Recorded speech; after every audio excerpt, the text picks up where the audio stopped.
Yo, what is up? What is up? What is up? It has been a little bit. It has been a while. I hope everyone's having a good day today.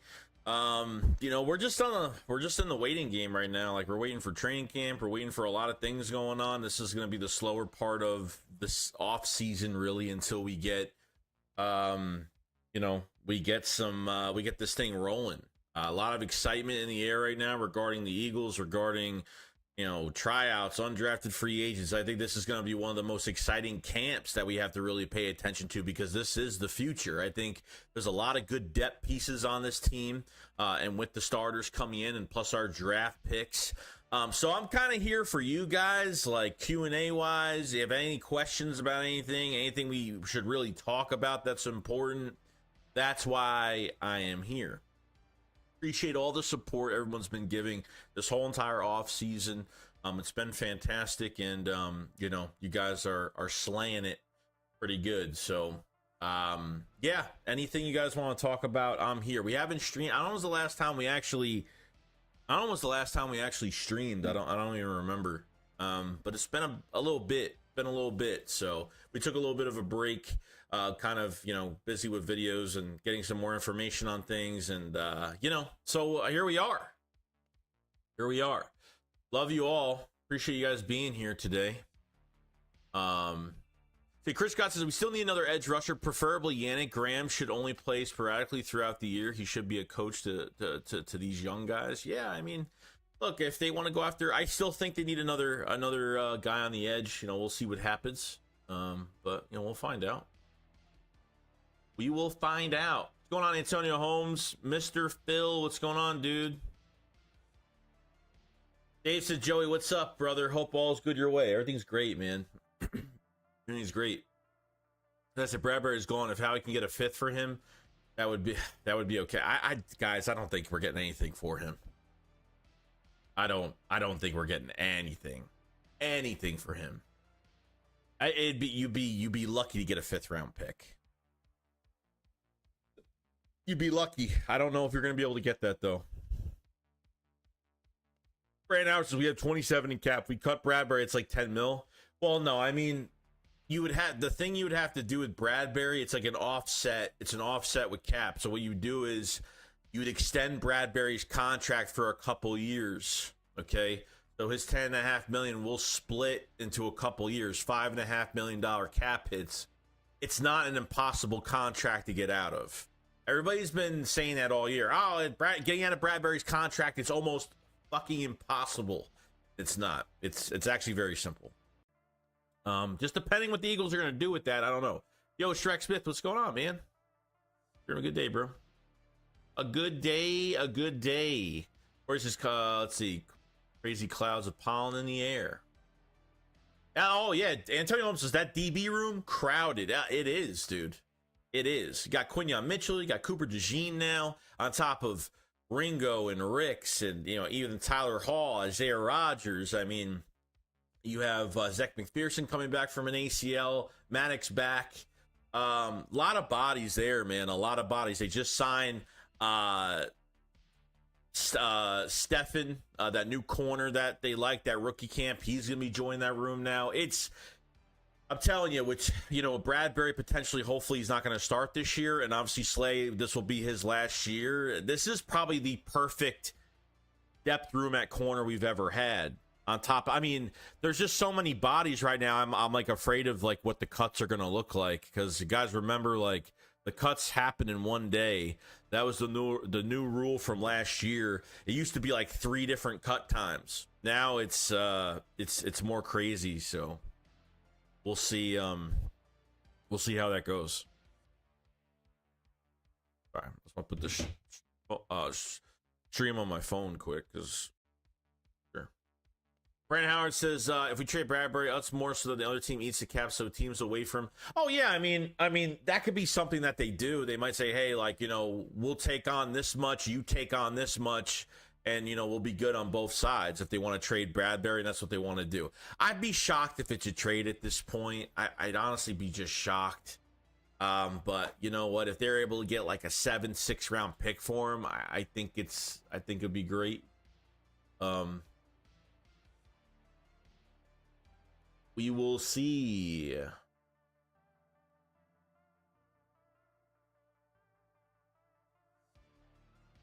What's going on, Reese? What's going on, dude? Val says, has Reddick contract ever been announced? No. He hasn't signed his deal with the Jets yet. Not yet. I'm telling you right now, if Reddick plays on his 1 year with the Jets that he could have played with us then something happened behind the scenes horribly. Then something must have happened. You know? I said, I think a fit would be reasonable, especially if the team is desperate. I would trade him for anything, though. I'd be the same way. At this point, if they're able to trade him and there is value for James Bradberry, just trade him. Just do it, you know?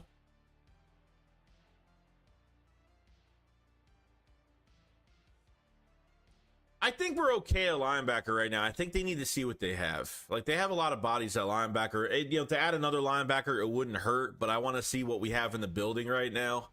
There's a lot of 1 year deals. The only two linebackers you have on multiple years is Nakobe Dean, that needs to be available somewhat this year and stay healthy, and obviously Jeremiah Trotter Jr., which I'm rooting for that kid so much to make this team. Antonio Holmes says, Sean Stephens, 16 picks in 2 years. Penn and Purdue had him committed, so I think he can play. So he only played, I think he only played college for 2 years. So at two D2 colleges, he did his pro day at Michigan State. He ran a 4.3. He's quick, he's rangy. He's another move around type piece corner that they could try to cross trim inside, outside. They could do a lot of things with him. So he's just another body. I think he's the cousin of Joey Porter Jr. and the nephew of Joey Porter, which is kind of nuts. So it's just another body added to the corner group as of right now.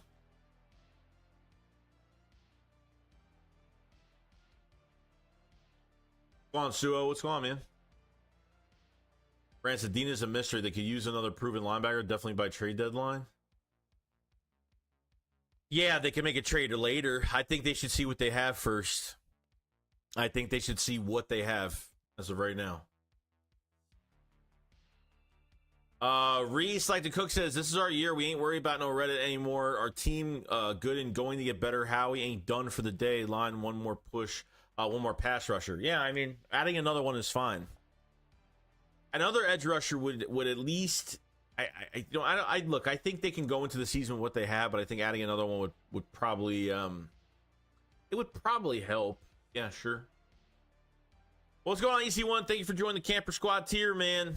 For the extra content, the support, thank you so much, dude. It's much appreciated for joining up. Thank you so much, dude. Tom says Howie turns fifth rounders into Smith, Keegan, and Trotters. Howie is amazing with late rounders. Oh, yeah, dude.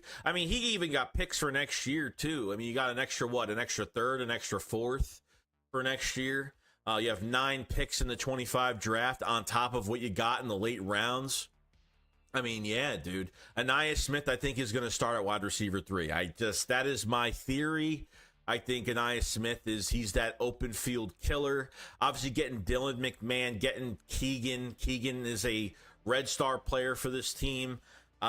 Could start this year, could start a year after. There's a big right guard competition right now. Mekhi Becton not only going to be your swing tackle, see what Jeff Stoutland could do, kind of molding him into what they want him to be. So he will be in competition at right guard as well. So it should be cool. A lot of offensive linemen, man. It's a lot of depth right now. They did fantastic on that. Chris says McPherson and Maddox will get traded or released. T.Y. Hall, Rodgers are our 2 nickel corners. Outside cornerbacks are Slay, Ringo, Mitchell, and Ricks. Dijon will be used at safety. Yeah, I agree. Isaiah Rodgers, I feel like has to play at this point. Avonte Maddox was signed, released early, signed really late, re-signed. It's not guaranteeing him anything, a spot, whatever, EC1 says had to do. I appreciate it, man. You didn't have to do it, but I appreciate it. And he says, still want Ricks and Ringo to progress. Yeah, of course. Of course you do. So another camp with Eli Ricks, another camp with Keely Ringo, and Ringo I think has the better chance right now, but I mean it's still just not enough. We didn't see enough last year. Ron says, my God shakes. You think either McPherson or Job gets cut, or do you think both will get cut? I don't know. It really depends on how many corners they're going to keep. I mean, literally, you're going to keep Quignon. You're going to, I mean, Dijon is going to be interesting because he's not going to be listed as an outside corner. He's not listed as a cornerback. He's listed as a DB. So take him out of the loop because he'll be playing a different position.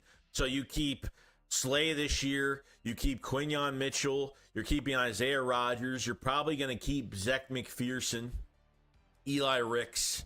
You're keeping Keely Ringo. So, I mean, I don't know. You might. I think maybe he has a chance. Job and McPherson probably have somewhat of a chance on the back end, maybe. If they're keeping 6 or 7, it just depends. I honestly don't know. How it turns out is going to be up to them. We got super chat from Swipe Ain't Shit. What's going on, man? He says Sean will make the 53. That'd be amazing, dude. And this guy's only, and you know what's crazy? Like, he's only played 2 years of college ball. I mean, that's really it. 3 years he had to take care of his mother. His mother was really sick. Had to take care of her for 3 years. Still had the fire within him to come back and play ball. Didn't get a combine invite. He went to Michigan State's pro day, 4.3 speed. I think he had like 16 to 18 reps. I think at 225. I didn't see any other statistics regarding his pro day. But the Eagles have had interest during the year. So to add him to the mix, this is Sean Steffens is a player that has went through a lot of adversity. And could be striving to make more noise. So I think corner is one of the most exciting spots that we can really think about. Appreciate the super very much, man.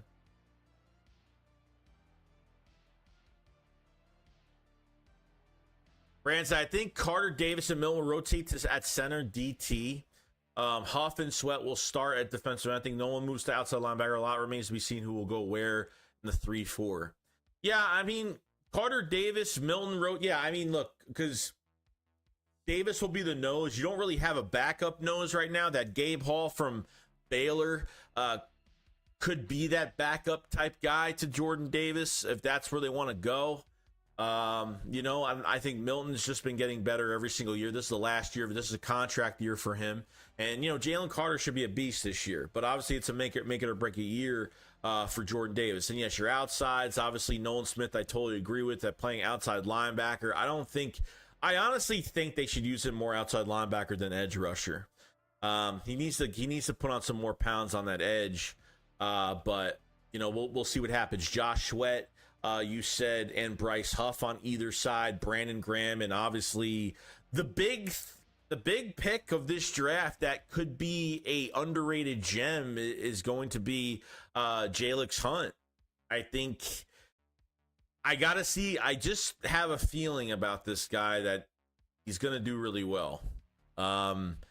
A guy with a chip on his shoulder, coming from a small school, and was kind of surprised at that pick a little bit. But he's more of a scheme fit for Vic Fangio, and Jalix Hunt is one of Fangio's favorite defensive guys in this draft, so he was handpicked by Vic Fangio. What's going on, El Yeepus? This is Joey. Okay, Fly Eagles Fly. What's going on, man? McPherson's gone. Oh, McPherson, he might be. It really depends how he comes off this ACL. It just depends on that. And he was supposed to be the backup nickel last year. So you lost both your nickel corners last year, and then you had to rotate Ricks and Ringo. And I mean, you can't rotate nickel corners. You can't rotate corners in a game. You just can't. Well, I mean, it was very rare last season. We had specific, consistent weeks of the same secondary group most of the time. You know what I mean? Kind of crazy. EC1 says, I think Keely Ringo going to be our future cornerback. I'm so excited to see what year 2. Yeah, of course, man. Like, I think, like, it's weird because, like, I feel like because the scheme just breaks so much out of these players. Eli Ricks consistently as an off-ball cornerback, I don't think he's great. I think man-to-man he's better, but he's not consistent. But he had a sample size. It just wasn't much. Okay, Keely Ringo didn't play well at the beginning. Okay, and he got thrown to the fire in that first Cowboys game. He got thrown to the fire, played horrible. Keely Ringo had a horrible offseason, horrible preseason. He didn't look good. And then when Matt Patricia took over, those 2 games he played when he first took over, I thought he played really well. So you just got to throw these guys in and let them learn and let them practice with the team all week. Like, I think a lot of these guys do get better. So we'll see. Williams said, Joey, you heard about KG said the reason why the Eagles collapsed because there's no connection. Yeah, I mean, what he said was between front office to players, there was no... I guess like both sides just weren't talking. I don't know if it was like that beginning of the season, but I think after the 49ers game, there was a big disconnect between the locker room to the front office. And I think this is why Nick Sirianni does not have it. Like Nick Sirianni, I see the press conferences now, and I'm just like, dude, he's got no say in anything. Like, I don't know why Nick is here, but obviously as a motivational type coach, hands-off motivational type coach, but I don't think Nick has had anything to do with whatever we did this season. I mean, sorry, this offseason. I don't think so. From what it looks like, he's making it look like he has a lot to do with it, but I don't. I don't think he wants to get reamed out by the media too much. And that's what it seems like as of right now. So 2 new coordinators. The coordinators hired their own assistant coaching staff. And I think a lot of these picks in this draft were handpicked, not only by Howie Roseman having the final say, but I think a lot of Kellen Moore type guys, and especially a lot of Vic Fangio type guys as well. So, Brandon Harris says, does Hunt play outside linebacker because he has safety experience or edge? Oh, no, he does. The thing is, he hasn't played edge rusher for a long time, so he was a safety transition to a defensive end. But at 6'4", 252, Jalix Hunt, for his size, he moves really well. Really, really well. Plays with an edge. I mean, he is built for Philadelphia. There's no doubt. So if you're looking for, is he an outside linebacker? 100% he is. Yes. And Vic Fangio, like I said, Vic Fangio, one of his favorite players, he handpicked Jalix Hunt. So at least your defensive coordinator picks his guy, out of this draft, and it should tell you, you know what? I'd rather have the DC pick his own guy out of this draft. This way he will know how to use him. So it's a great thing. A great thing.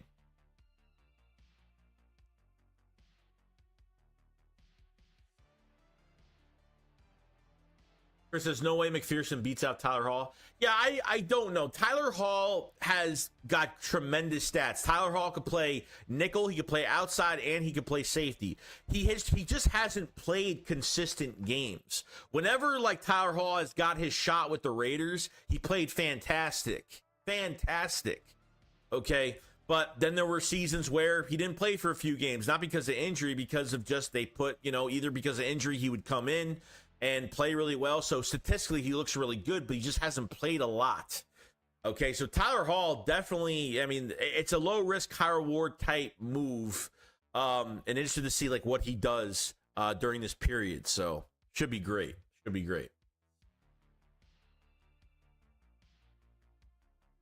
Jay Brown says, 7 cornerbacks make the roster. Slay, Mitchell, DeJean, Rodgers, Maddox, Ringo, Ricks. Interesting. Maddox, I mean, this could totally change because Maddox obviously needs to stay healthy. I don't want to waste a roster spot with Maddox. Like, if Maddox even gets hurt one time during this offseason program, I don't care if he's going to be ready for the regular season. I do not care. Maddox has a big mountain to climb. Okay. So.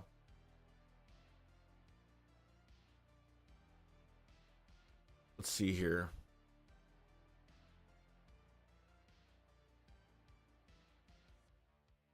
Chris says DeJean will be listed as a safety. Mitchell, Slay, Ringo, Ricks, T.Y. Hall, and Rodgers will make this team. Yeah, I believe that. They could take advantage of the cornerback spot. And I mean, safety's wide open right now. You only got, 2 safeties? I mean, legit, that are going to be starting this year. Okay? Between Chauncey Gardner-Johnson, you have Reed Blankenship. You have an open spot right there. And I think DeJean will be in that spot. But whatever, however else, if they have to move DeJean to another position because of matchups, so say the Eagles are getting killed inside, they move DeJean to that spot, and they make adjustments to what the offense is giving them. You know what I mean? So we'll see.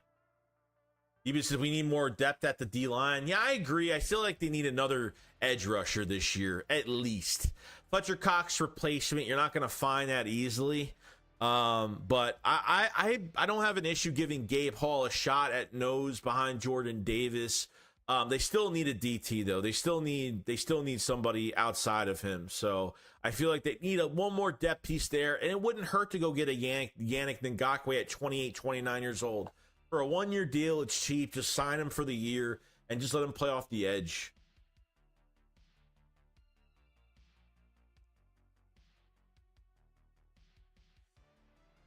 Bubba said, I think we should go get Emmanuel Ogbah. We need another pass rusher. He's still available? Chris says, T.Y. Hall doesn't have to play a lot with Rodgers starting at nickel. So it's crazy how one offseason changes the cornerback depth. We'll have to wait and see, but seems good. Yeah, I mean, we thought we had a lot of depth last year, but man, dude, like these guys just didn't have enough, and the scheme was just, I don't know. The scheme we've been in the same scheme for a few years. The problem I have is adjustments and coaching. That's the final piece to what, to the whole, the whole thing that's going on. Yeah, Tyler Boyd did sign with the Titans. The Titans built a nice receiving core around Will Levis. I gotta say, they really have. I mean, they had the money to do it because, guys, you gotta realize this, okay? When teams blow up their teams like that, they had what? The Titans had over $70-something million in cap space. The Commanders had over $93 to $95 million in cap space. It's very easy to sign whoever you want. Howie Roseman knows how to be a GM. He knows how to tinker with the contracts, the numbers, moving money around. And when your drafts are good, okay, on top of what you can do with the cap, it's very interesting, man. Very, very interesting.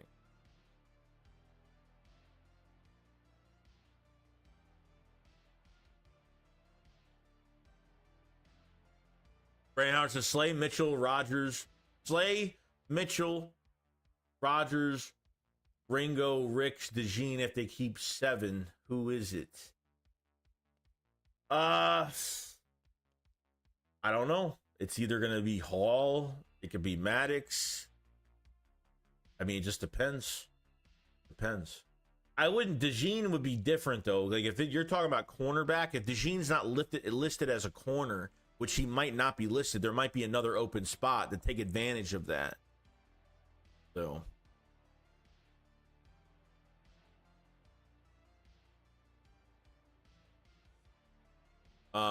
EC1 Football says, why did we bring him back? Who? Avonte Maddox? I mean, I guess like, well, you brought him back for literally nothing. It didn't cost you anything.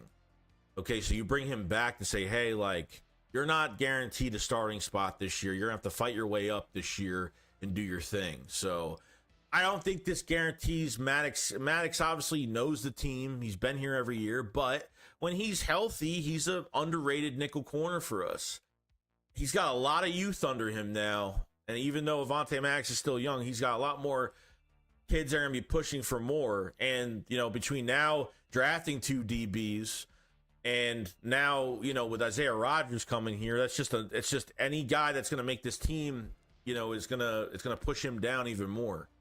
So Vinny says, you like the Mekhi Becton signing style? I'm going to coach him up. Dude, I'm excited about Mekhi Becton. I really am.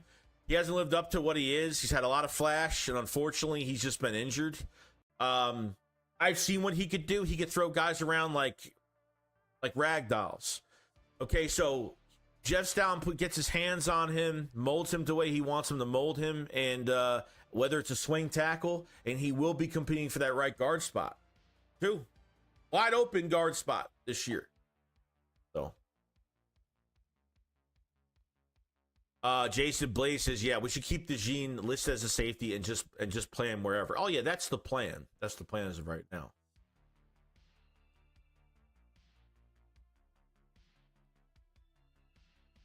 Robert Alessandrini, what's going on, man? He says, great show. Did you see Howie making one more move by trade for linebacker or D-line late, as they did a couple years ago, trading Chauncey for safety late in August? Of course they can.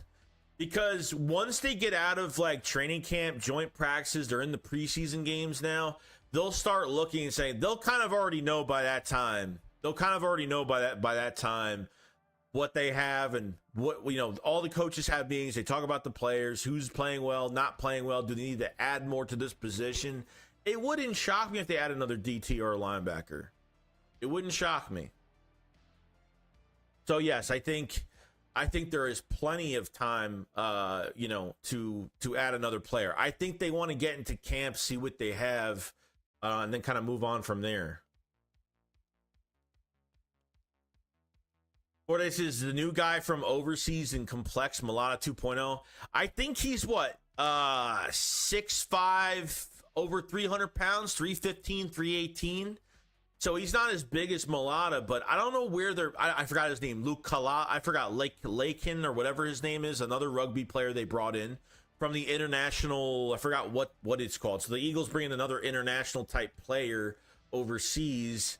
And yeah, it's another guy. It's going to be a guy that we're gonna find out what Jeff Stoutland's going to mold him into. So I'm very excited for the offensive line this year. I'm over the hills, over the mountains for all of the players that they brought in. I'm excited for the competition. I'm excited for the future. Yeah, you lost Driscoll and you lost Opeta. I think Opeta was our best backup player that could play both guard spots, but you know, now with bringing Mekhi Becton in here, you at least get a guy that can play left tackle and right tackle because you have no tackle depth at all. Lane Johnson is retiring in a couple years, and this is going to be the year where Jeff Stoutland's going to find out, like, okay, well, this guy's going to play guard right now. I mean, Mekhi Becton could play guard right now. He might beat Keegan, and then, you know, move, you know what I mean? So you might move a guy to right tackle in a couple years. They might not even have to draft one when Lane Johnson retires because they're going to have somebody right now that's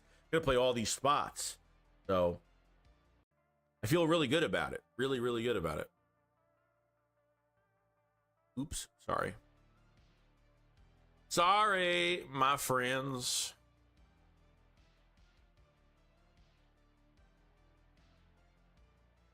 Okay.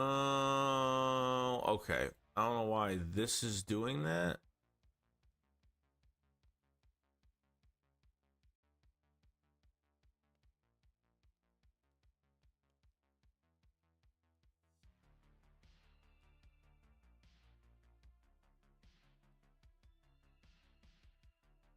Okay. I have no idea what's all right. Let me get rid of this. I don't know what I just did just now. Oh my God, what am I doing? Oh, okay, there it is. I'm like freaking out. I'm like doing the wrong thing here. All right. We'll see. How do you guys feel about the offensive line competition? Who you think's gonna be the starting right guard this year? Getting people's opinions on it. Ron says, I really like to find Frenchman to start next to Chauncey at safety and move him around to slaughter outside if there's a mismatch or an injury. Oh, yeah, dude. Safety is where I'm pretty much aiming right now. Pretty much where I'm aiming right now.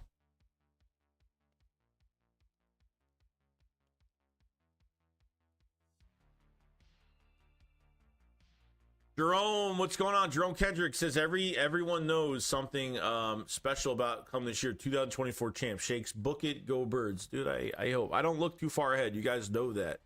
I don't look too far ahead, but I like the optimism, though. You know, but the final piece of the puzzle is coaching. It's unfortunate, but that's where we're lacking right now. You know what I mean? I think we drafted well, and I think we picked up some nice undrafted free agents. I think some of the tryout players were nice, and how about all the speed that we have this year? How about the Eagles not doing this in a lot of years? Like, you're bringing in John Ross, you're bringing in that Praise kid from Ohio State that's a track and field star. They're bringing in all this type speed. Jaheim, what's his name? The guy from Miami, played for a few teams as a kick returner, 31 years old. So they're bringing in like veteran speed guys. They're bringing in a whole bunch of guys. which I have to respect because I think somewhat you don't want to play all your starters at kick return and punt return. I think punt return could be competition this year because obviously some of our draft picks can play special teams. DeJean can play special teams. Will Shipley could play punt return. Obviously, Isaiah Rodgers is a kick returner. Jakeem Grant, sorry. Thank you, Ghost. Yeah, Jakeem Grant, they picked up him. He's 31 years old. He hasn't played since 2021. But they're just, I like how they're just bringing in guys. Like that's the most important thing. So all that matters. Go on, Rock. Wayne's piece. I heard Rashid Rice is under investigation for being a photographer at a club and down. Something else? Oh God. Well, he's already suspended. He's gonna be suspended in multiple games. So, for Game 52 says Joey, we need the schedule to come out. I got another sign ready for Howie. We got to get together. We got to go together, dude. Just you got my you got me on Twitter. I definitely want to go to a game this year, no doubt. I definitely am. I definitely am ready to go. But definitely hit me up, dude. You can always hit me up. The schedule should be soon, within the next couple weeks, I would say, right? It's coming this month. It's coming. Uses Beckham will learn a bunch from Stalin University. Can he graduate from Stalin University? It'd be great. He says Phil Sims said he was shocked the Eagles got Becton and says he's been training hard. Another huge man. That's good. That's good, man. It's a good sign. That's a good sign. Colin said, "What's going on, Colin Kamavaska?" I can't say your name. I apologize. What's up, Joe? What's going on, man? Brandon Howard said 100% of starter quality corner will be cut when we get down to 53. Garner, McPherson, Maddox, Hall, and guy they just picked up. There's just not enough spots for everyone, but damn, good it's a good problem. You want to add as many to camp as possible, okay? And you know what? Like, not only are we going to be losing guys that could potentially start for other teams, but there's going to be other guys from other teams that are going to be leaving that the Eagles could pick up. So you have to think of it as a positive way too for us, because we'll pick up somebody on waivers or something like that. No, can't count. No, Trevor Keegan cannot count on Keegan. Keegan over 320. What was it? 320 pass blocking attempts. They gave up no sacks last year. 3-year starter. Captain for the team. Oh yeah, I feel good. I feel excellent. Ron said, I like Becton at right guard. Excited to see what Coach Stout is going to do with him. I know. I think Becton is the guy that, if they were going to get like a J.C. Latham in this draft this year, Becton could be that guy that starts at right guard and pushes out to right tackle when Lane retires. Imagine if they got Mekhi Becton and just turn him into a complete beast. I mean, you saw what he did to us last time. I mean, you saw him throw. I mean, you saw it.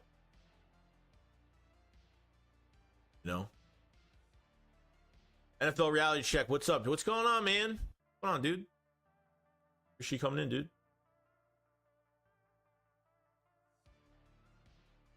What team has an abundance of linebacker talent? Yeah, that's the question, right? We'll find out. I want to see what we have, dude, because I think Devin White's going to play really well. I think Jeremiah Trotter Jr. is gonna really make some noise. Because if Nakobe Dean doesn't make noise, Jeremiah Trotter Jr. is going to make noise. Odin Burke is another good player that's had a lot of starting quality. Off ball, especially pretty good there. And the guy from the Saints, holy shit. Name just came out. Name is gone from my mind. Zach Bond is a guy that transitioned from defensive end to outside off-ball linebacker last year for the Saints and actually played pretty damn good. So I want to give this linebacker core a chance from what it has.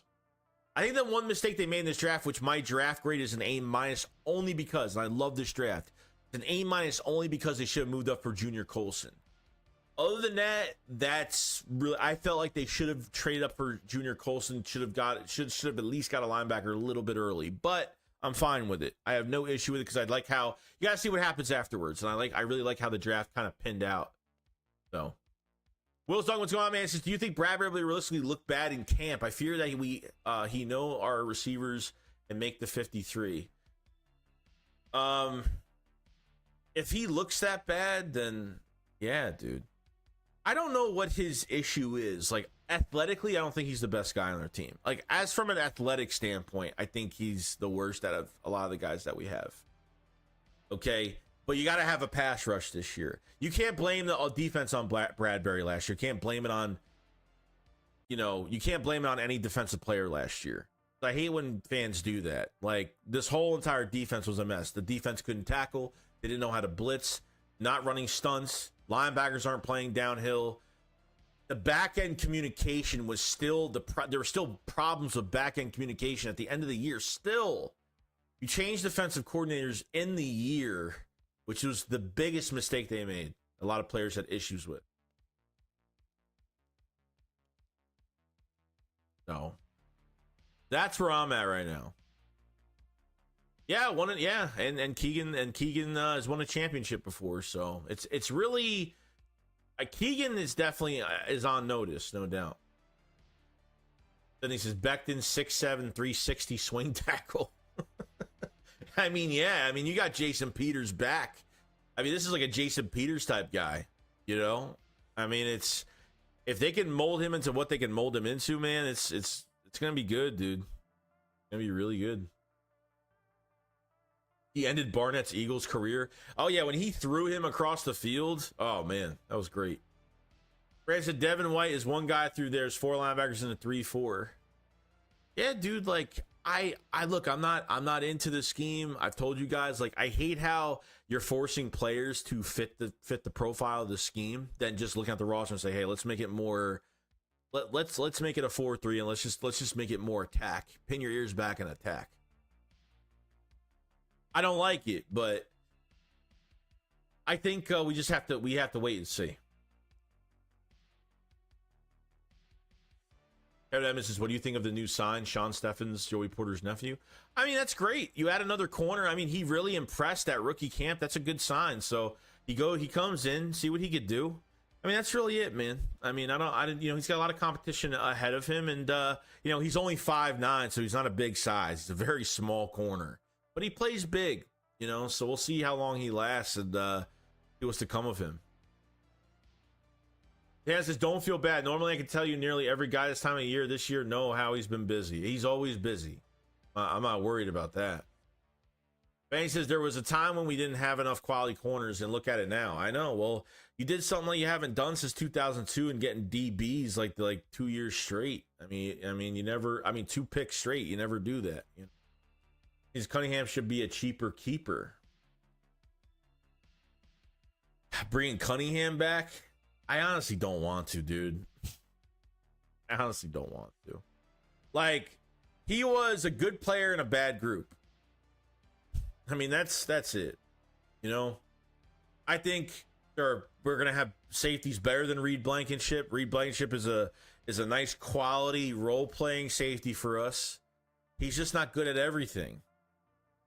I think DeJean needs to play in that spot next to Chauncey, and I think you're going to have some ball hawks, man. New Pick City, bro. It's going to be New Pick City in Philadelphia. I'm telling you. But if you got a feeling Fangio going to turn Hunt to Van Ginkel 2.0, that'd be great. At 6'4", 252, that'd be fantastic. So watch some of his, if you go on, Frank Duffy put up some really good video of all the draft picks. Look at what he did at the Senior Bowl. As an edge rusher, too. Going against some top talent from a small school, he handled himself pretty damn well at the Senior Bowl.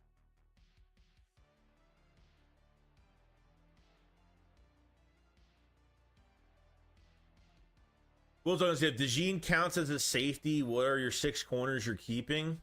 So if DeJean's a safety, obviously it's going to be, hopefully Bradbury's gone by now, but it's going to be Slay, Quignon. It'll probably be Slay, Quignon, Rogers, Ringo, Ricks. Probably going to be Tyler Hall, I guess. I would have to guess.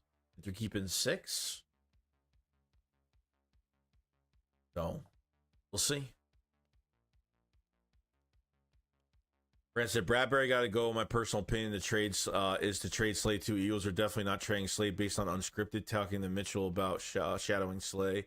These young guys are better value. Yeah, I mean, Slay's not going anywhere, unfortunately. I would love to give another guy an opportunity this year, but this is Slay's last year. This is actually perfect for Slay to get close with Quignon to pick his brain a little bit and kind of stay close to him. So it's not a bad thing.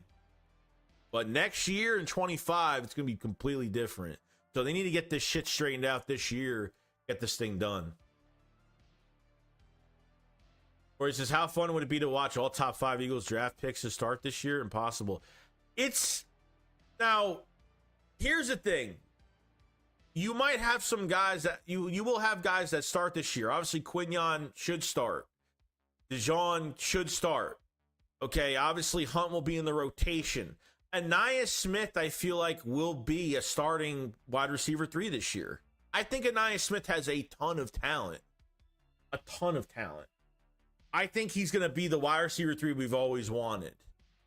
Okay? And to have him here, you could potentially have 4 players pan out quick. There might be some guys next year, like maybe Keegan won't get the starting spot. Maybe by next year, Keegan will end up being, this draft could be a home run. It could be a home run. Besides Dylan McMahon, that plays all 3 interior spots as depth for this team. I think he will be depth. Keegan could be a success after this year. Okay?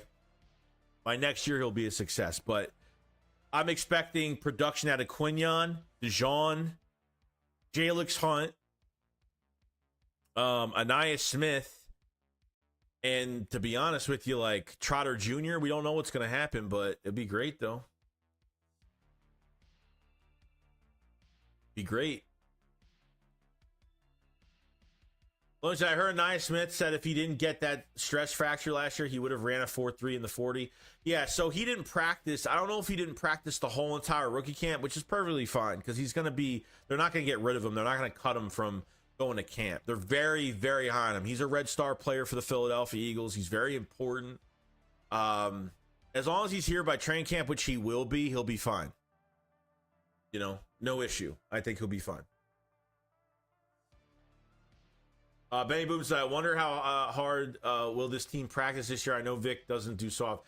Yeah, the offseason program needs to change. It needs to change. Soft practices will result in these soft-ass games that they play. Did I lose my spot?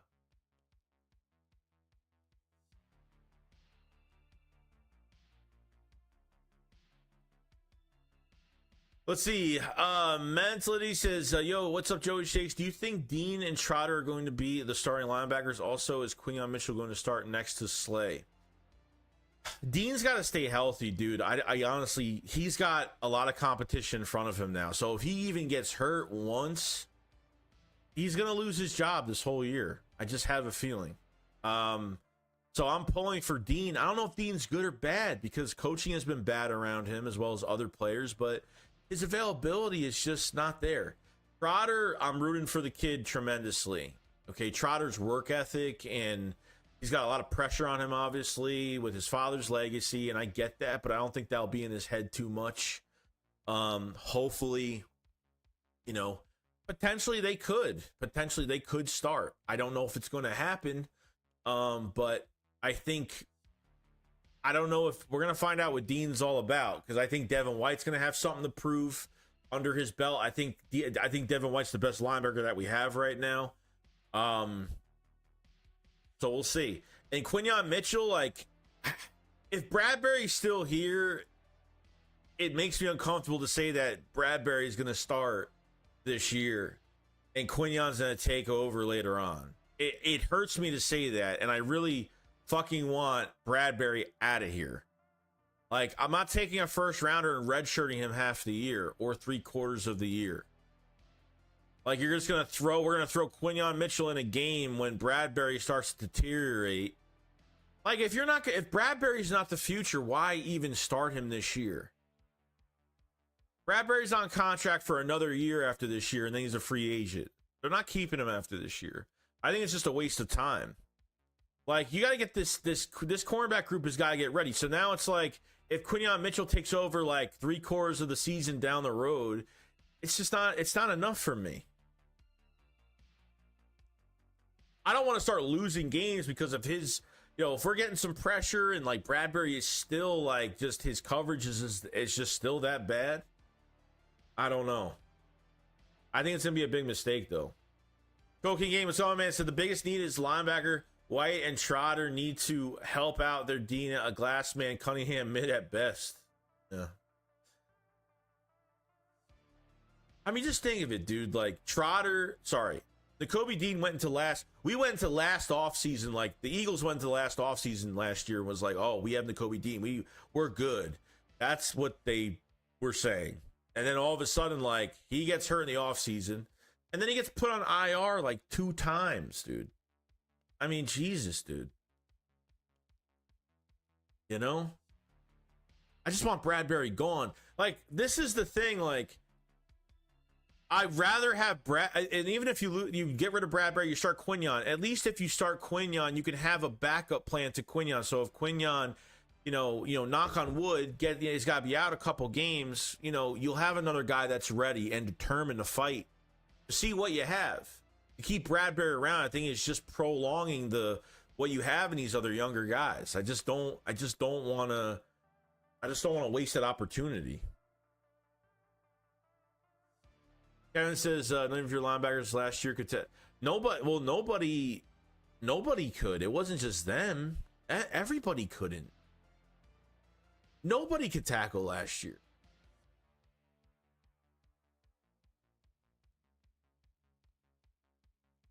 FRI checks it out. We were going from pressure on D-line creates coverage to now coverage creates pressure. If it will take some time to get used to, but realistically, it should work better now that our D-line isn't as elite. I don't know about that. Like,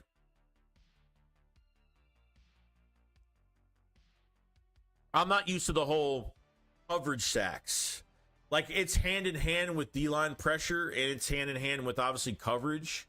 But if that's what they're going for, with like they want like an average D-line, but they want to have those coverage type sacks for the D-line to get there, that's definitely a different way of what we've always done, because we've always had a better D-line than our secondary. But these guys, I mean, I don't care what player you are in this league, you're not covering something for 8-9 seconds. You're not, what I mean? So you're hoping that you're gonna get to the quarterback. I mean, that's what you're hoping. I'm not a fan of that. I'm not a fan of it, but One Pieces can't wait for Sidney Brown to get back healthy. Oh yeah, he's another player. I mean, hybrid player. I actually like him at safety more than cornerback, to be honest with you. So he'll be back by the start of the season, from what I'm hearing. He's gonna miss a lot of time in the offseason program. That's what's gonna really hurt him. So it's gonna take him a while to be back to his normal self. Mike, what's going on, man? He says Trotter Jr. will most likely end up taking Dean's spot. And it's a possibility, dude. He could be better. And if the Dean's not healthy, forget about it. You know what I mean?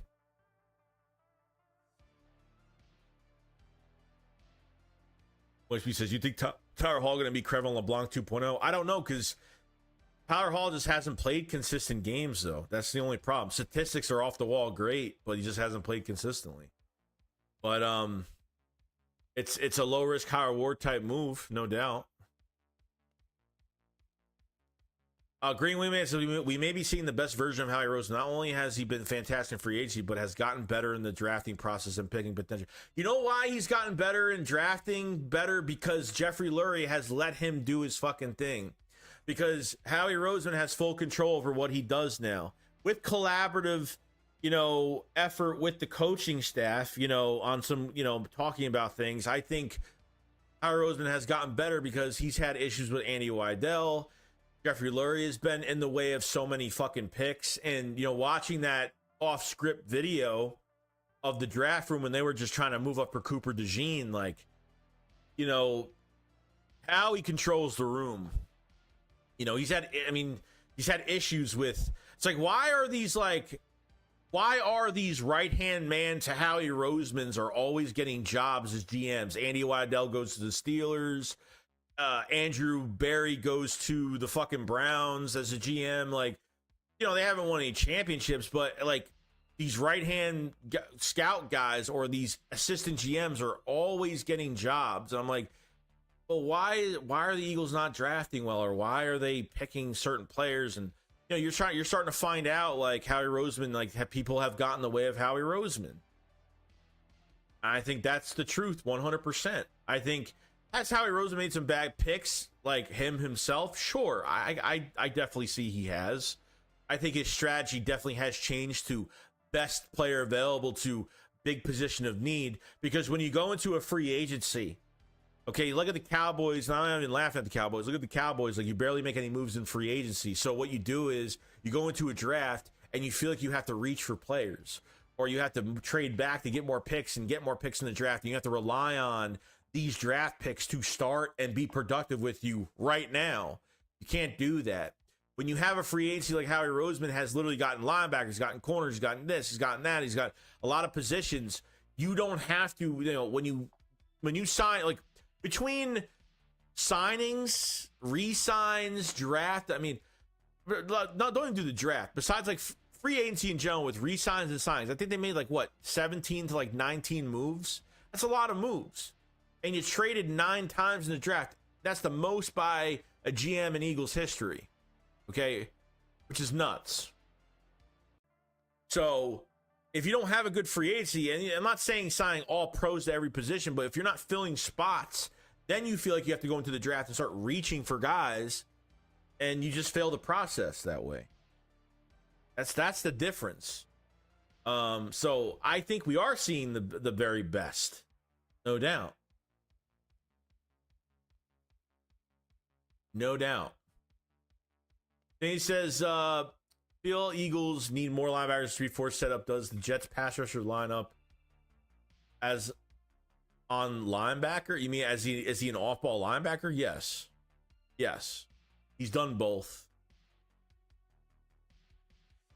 Chris Gamer says, I'm so hyped for the camp and preseason. Same here. I'm pumped. I am pumped. Michael says, heard rumors of Bradbury moving to safety, and the waste. A waste, dude. I don't know what they're doing with him, but they better do something quick. I don't know what they're doing with him. There better be something.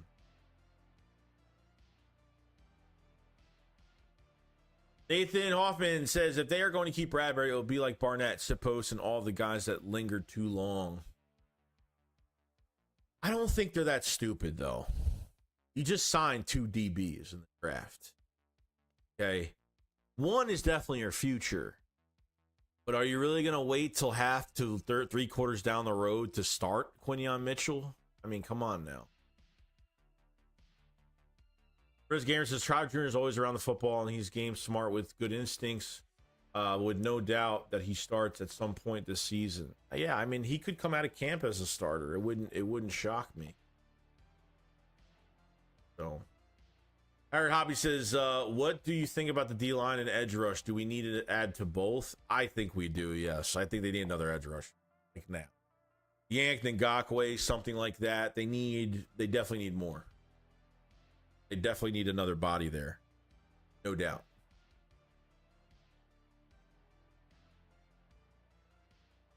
Well, we just got to see. I think, like, this is, like, one of those moments where, like, the Eagles, you know, like somebody said earlier in the chat, like, we signed Chauncey literally a couple weeks before, a few weeks, 3 weeks before the season started. You know what I mean? So there's always, the Eagles have 26, $27 million in cap space. They have cap space. You know, they have draft capital. Not only, you know, they have draft capital for next year if they want to give up a draft pick with, you know, something like that. So we'll see.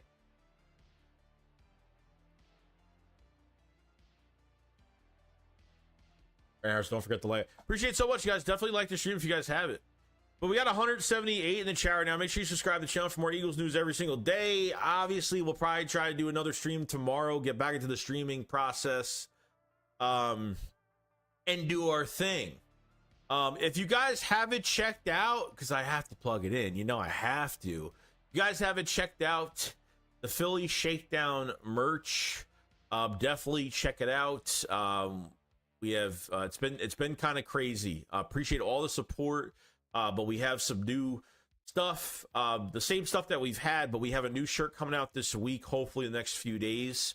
A big reveal on the season. We're gonna have a big reveal on a few things coming out in one day for you guys before the season starts on some hype. Get your Flying Frenchman Cooper DeJean shirt. It is selling like wildfire. It's crazy selling right now. So definitely check it out. Appreciate everybody that has bought a shirt. If you guys haven't, check it out. It's all there. For support of the Philly Shakedown podcast and channels in general. So appreciate it very much. Appreciate it. Brandon says, if the players don't like the 3-4, they can kick rocks. We'll be loving the blitz schemes only 3-4 can give you. Nathan says, with the personnel and the DC, I have a feeling this D will be something we have never seen before. It's weird. Could be awesome. Built for interceptions. Oh, yeah. I mean, we've had this scheme, but you got the best guy that knows how to run the scheme. That's the difference. You're not getting the guy that's worked closest to Vic Fangio in the past, which was what's his name? I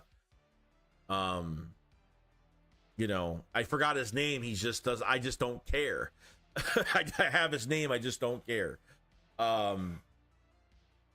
It's just ridiculous, dude. But like I said, I'm not a fan of the defensive scheme. I can't stand it. If it fails this year, then yeah, it's definitely gonna change.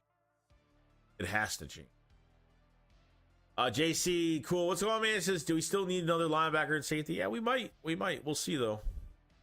Appreciate it, Rock. Yeah, if you want to check out the merchandise, the merch in general, link in the description for the merch right at the top. Definitely check it out. Blake said Joey, Jason, Kelsey, and said Cooper will go into the slot. Interesting. Cooper in the slot.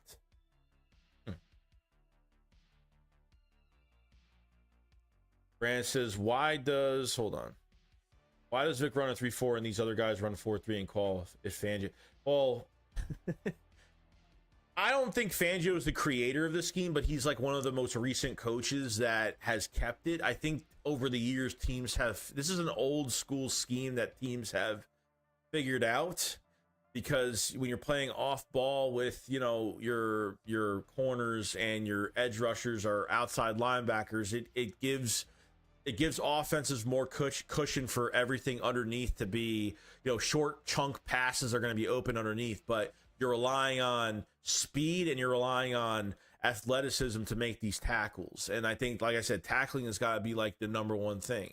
And he just drafted two guys in Quinyon Mitchell and DeJean that are fantastic tacklers. That's just where we're at, man. Last year, Nick Sirianni wanted to keep that defense in-house, but unfortunately, he hired the wrong guy to run it because it was ran like a fucking toddler, unfortunately. So hopefully some changes. Hey, family, let's go on. Appreciate Super Chat very much. I'm pumped for Barkley, but Shipley is interesting. Yeah, Barkley, they showed like a little video of like a little handoff to Barkley today. I guess it was, I don't know if it was definitely, I don't know where they were at, but it's fantastic to see that, Saquon Barkley. We always forget he's on this team. Like, we talk about everything else because we're so busy with everything else, but so excited to see Barkley in this backfield. And Will Shipley, dude, I'm telling you, if he could fix his drop issue, fumbling issue, Will Shipley is a red star player for the Eagles as well, if you guys didn't know. As a receiving back, guy could line up as a receiver, kind of like what we were supposed to use with DeAndre Swift last year, like how we were supposed to use him. Shipley is a Kellen Moore type running back. He's very shifty. His catch after the catch is fantastic. Fluid body movement. I'm a big fan of Will Shipley. Big fan. I think you guys will be happy. Yeah, Sean Desai, that's who I was talking about. I forgot his name because I literally haven't talked about him in so long and have been so careless of him for so long. Sydney says Dean needs to plead his case this year. I mean, yeah, kind of. I mean, he gets hurt again, dude. I think I'm done. I'm pretty much done at this point. So we'll.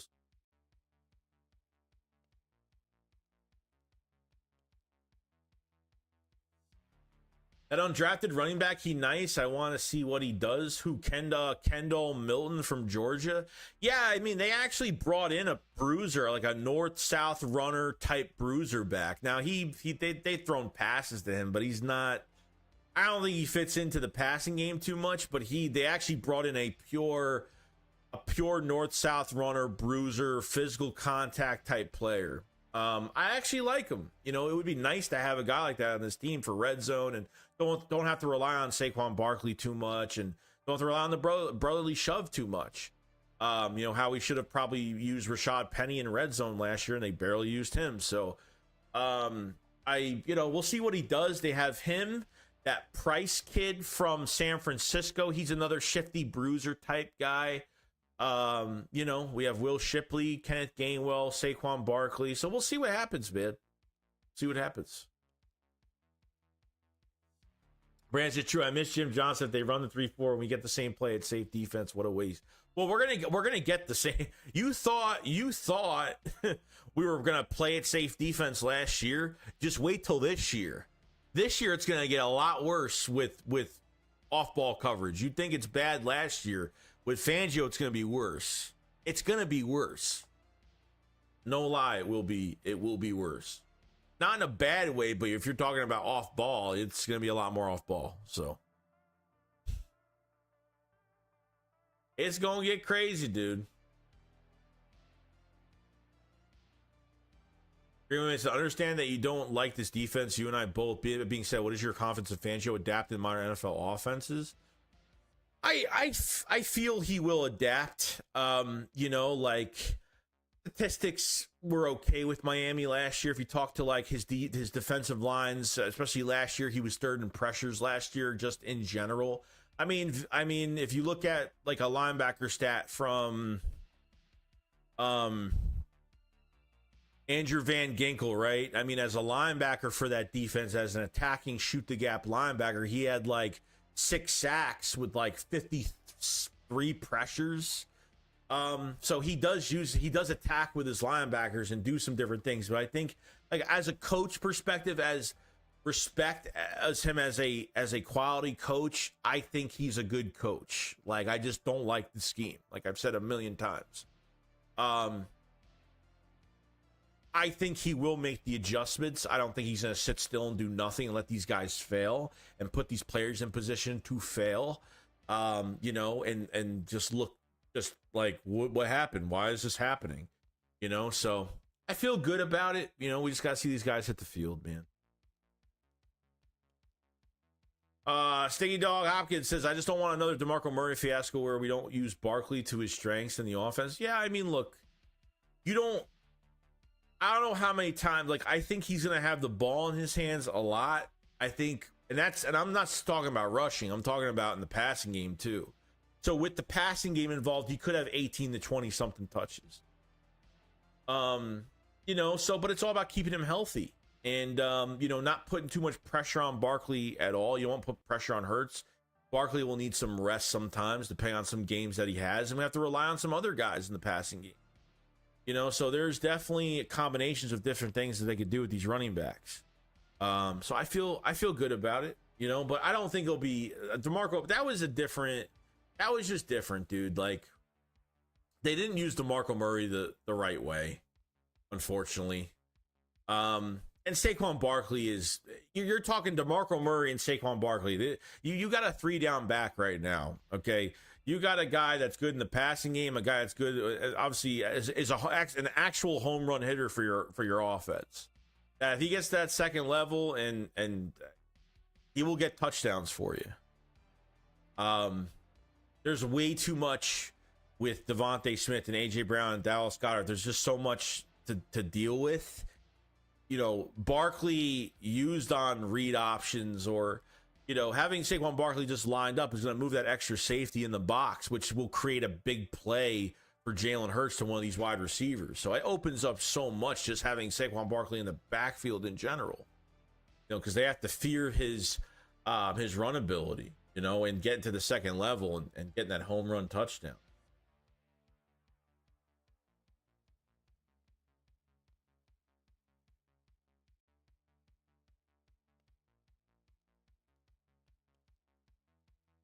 Who was all the muffed running back handoffs to again? Don't expect that with Saquon. No. I mean, they're definitely practicing, getting used to Jalen Hurts and how he puts the ball in his chest. I mean, that's just something they have to practice, and there'll be no issue with that. Kenneth Gainwell, I think he's a solid player for us, but they are using him like he was like some dual threat, dynamic fucking running back, and that's what I didn't get.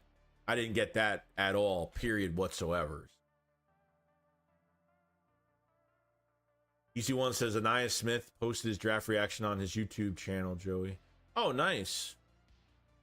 Yeah, we didn't see a lot of... there was a few players we didn't see, of where they were and some of the reactions. Showing off, what's going on, man? It says Fangio calling plays in the 3-4 is going to be the same as Gannon in 22. First in sacks and pass defense, also top 3 in turnover. It worked, man. I mean, in 22, it worked. And just remember, Vic Fangio was a consultant with this team, okay? Vic Fangio was a consultant with this team until 2 weeks before the Super Bowl. So he took Fangio took the year off last year and did his things. Nifty 350 super chat. Thank you so much, man. It says sound is off. What sound? Sound's off?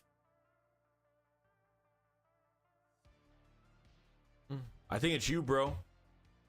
I think it's you. I think it's fine. Brian Taylor says, would you try to get Harris or Sanders back? Oof, boy. I heard a lot of stuff today about Miles Sanders. They're potentially he could be let go of. Having Sanders, and I don't even know if I feel comfortable having Sanders back, to be honest. I honestly don't. I don't feel as if... To me, Sanders just had a problem. I mean, he's had an injury problem. He still has an injury problem till this day. He's had theoretically, he's had some couple good years, but with a lot of mistakes, fumbles, drop balls. I just can't wait to see with a legit good running back, a 3-down back in this backfield that's getting paid $12 million a year for the next 2 years. Okay. We actually put money into this position for 3 years. 2 years, technically, the third year is an option year. So we're gonna find out, man. We're gonna find out.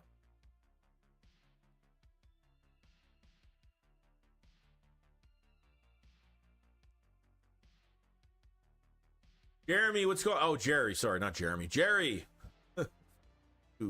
It's already 5. It's almost 6 o'clock at night. In the afternoon, I should say. Jerry says, I don't know what's up with your last few videos, but you're only coming out of one speaker.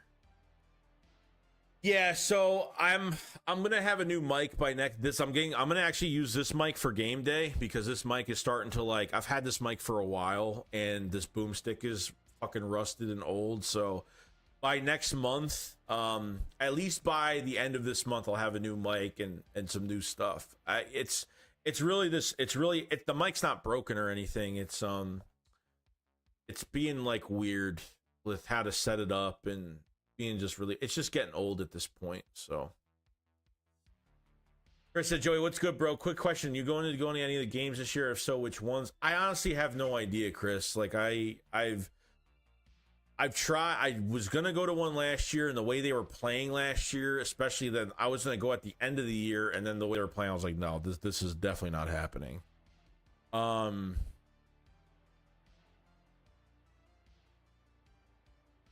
This year I'm gonna try to. The opener, I'm going to try to, but since the opener is counted as the fucking Brazil game, I don't really like it too much. Yeah, I'm definitely going to try. Yo, Fitness Roofer, what's going on, dude? Hope you're having a good day, man. Frost, YT, what's going on? Says Fangio has his top 5 defenses given the right players. Like when he has with the Broncos, Bears, and Niners, those defenses were loaded with talent. Yeah, I agree. Fangio has control over who he gets. Okay, he had control in this draft. He had control on the coaches he hired. He's got his guys. Okay, the only problem I have with Vic Fangio as a coordinator is how long are you going to have him for? You know what I mean? The good thing about it is, yeah, he's already been a head coach. He's not going to go down that totem pole again. So, like, he'll be here for a while, you know? But, you know, we'll see how it goes, man. Like, Broncos, the Bears in 18 were fantastic. The Niners back in the day, fantastic. The Niners, what season was that with the Niners? That was years ago. He had Patrick Willis in that defense. I think he had Patrick Willis at that time. Eric Sanders be faking injuries and always fumbling. Yeah, he talked a lot of shit. Well, the Eagles didn't, I should have had more. I should have ran the ball a lot more. He had all this shit to say, and the guy came to stay fucking healthy, dude.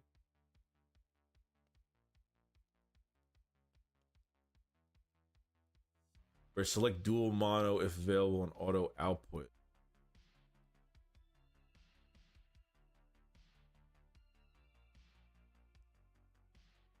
Yeah, I have to, yeah, I'm going to be changing a whole bunch of shit, so. Whole bunch of stuff. What's going on, Jim? He says, hey, Joey, what do you think, what do you make of Tom Brady calling us Eagle fan? Oh, I don't care. That was a funny roast, dude. Like, everybody's going to take shit seriously from that. Who cares? You don't think he's ever talked shit about Philadelphia? Of course he has. Come on now.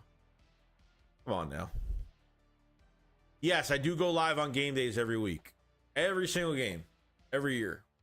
I just started streaming games a couple years ago? I honestly just started streaming games a couple years ago. So, yeah, we're always live every game day. Which means it's funny that we was all worried about Smith and Brown contract situation. Now Howie took care of it. Now we can relax. Dude, if this was last year and you were telling me that A.J. Brown was going to get signed on top of Devontae Smith, I would have called you crazy. But Devontae Smith's contract just opened it wide. It's wide open. I mean, you made it interesting now. I mean, with A.J. Brown as the top. I mean, when A.J. Brown gets to his new contract, I mean, he's getting paid, like $32 a year, which is fucking insane, dude. Devontae Smith I don't know if Devontae Smith why didn't Devontae Smith get more money or wait it out? I guess he's just a class act, man. The Heisman Trophy winner, bro. This guy wanted to keep the band together. He's not going to be like, these other guys, God forbid, like Brandon Ayuk and Justin Jefferson, T. Higgins and some of these other guys are going to want these big deals, that are going to suck out as much of the cap as possible and not care about what he's doing, what these players want to do for the team.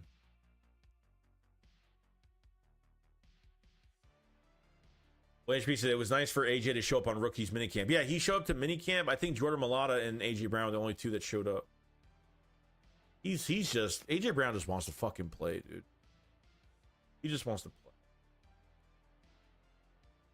He just says the Cowboys are saying they could get Harris from Pittsburgh. Literally, how I have more cap space than they do. Crazy, bro. Nate says FTB12 Philly is literally the least racist city I've ever seen, coast to coast, the OG city. J. Brown says Joey Cilio when it comes to injuries. What the hell does that mean?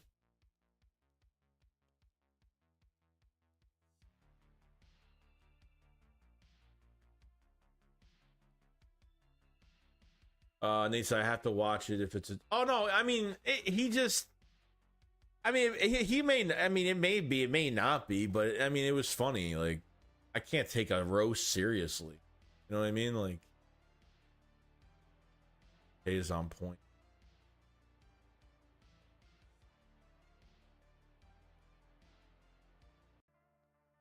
Wayne said, we going to have a good locker room this year since Quinyon Mitchell is loyalty for staying in Toledo over money and transfer portal. Yeah, I mean, that's crazy, dude.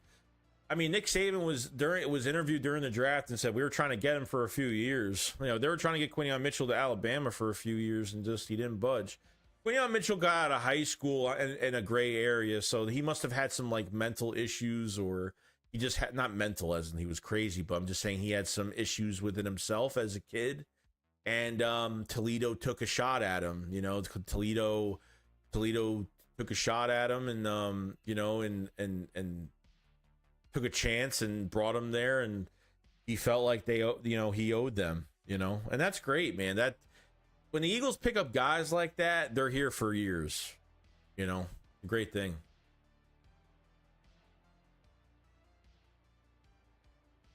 Also hilarious, Tom Brady is calling us Eagle fans racist when he plays in Boston, where their fans are known for being racist. I know it's a joke, but he needs to get his facts right.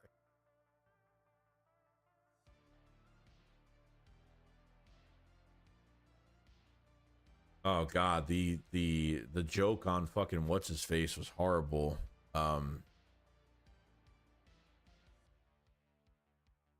They hurt the head. So what's going on, man? HP says, even we got Chauncey Gardner-Johnson back too. Even he said we got to keep the group together. Yeah, it's great, man. It's great. The Chauncey thing is even spectacular because Chauncey didn't want to go to Detroit at all. Like, I don't know what happened with this contract situation last year, but something just totally fucked up. Like, he fucked up. Chauncey's the one that fucked that whole thing up for some weird reason.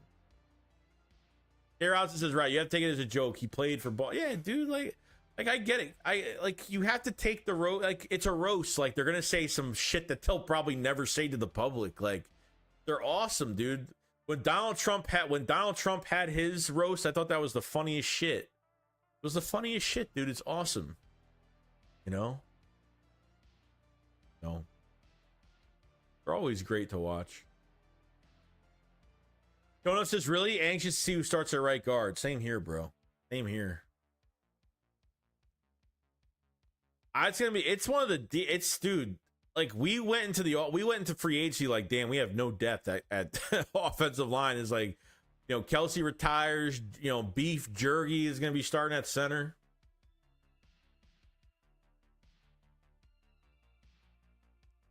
Case, I can't wait until the season starts after seeing Hurts and Barkley. Oh yeah.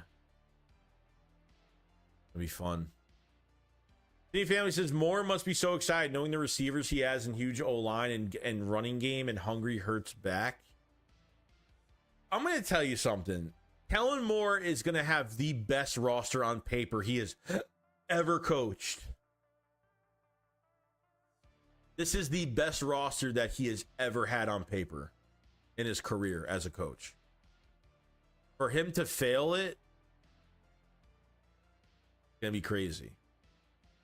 Best roster he's ever had. I'm excited, dude. An X's and O's type guy. Knows how to run off. It's not even like he fouls off of a coach. He fouls like Kellen Moore fouls off of when he played at Boise State.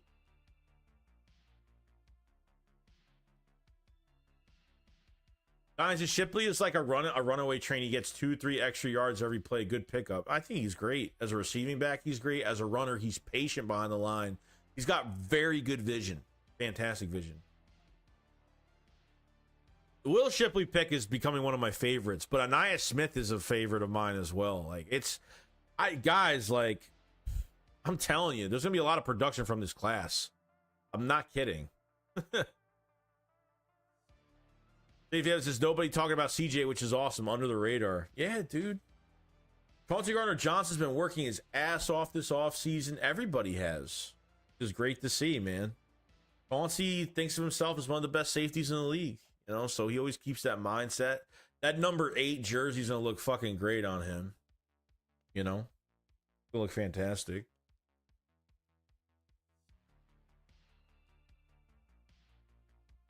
So, you know, we'll see when the time comes. We will see, you know. So we're gonna have a lot of stuff going on. But we have 176 people in the chat right now. If you guys haven't subscribed to the channel, please subscribe to the channel. Like up the stream if you guys have not.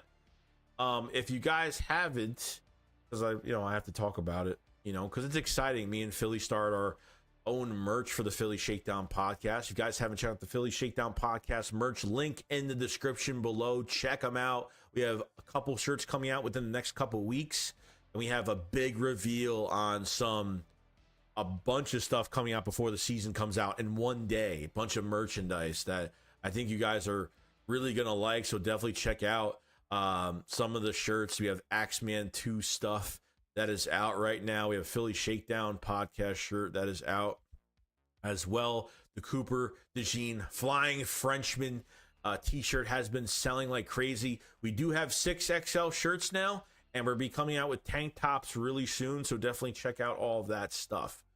Appreciate it so much, everybody been checking out the merch. And if you guys have the merch, you know, guys have some stuff yet, definitely you know, add us. The Cooper DeJean shirts are a pre-order right now. Just letting you guys know. It is all there.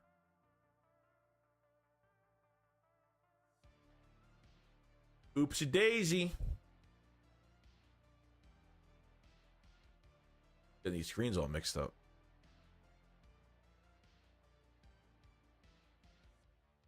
Hold on a second.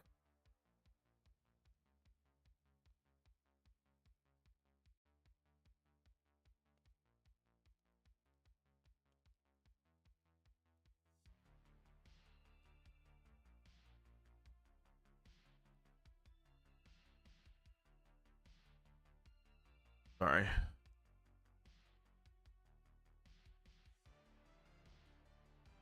All right, I'm back. Sorry. One HP says, be great. Exactly. Cindy says, the only thing that freaked me out about the GOAT was his ex was a witch. Dang. Oh, his ex-wife. The fans, do you go live? I do. Nate says, it's cool Rogers dates with that anime character. Wait, what? No idea what's going on.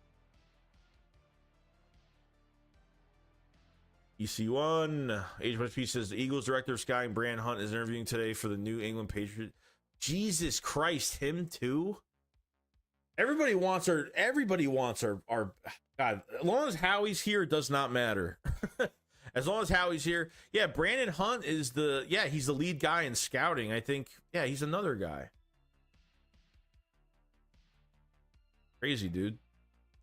Jerry says, none of it's going to matter if Hurts doesn't get back to form. He really developed some bad habits last year. Yeah, but do I really have to fight with another fan on why he had bad habits last year on route combinations and how this offense was made for him last year? There's a lot more to blame than Jalen Hurts last year. So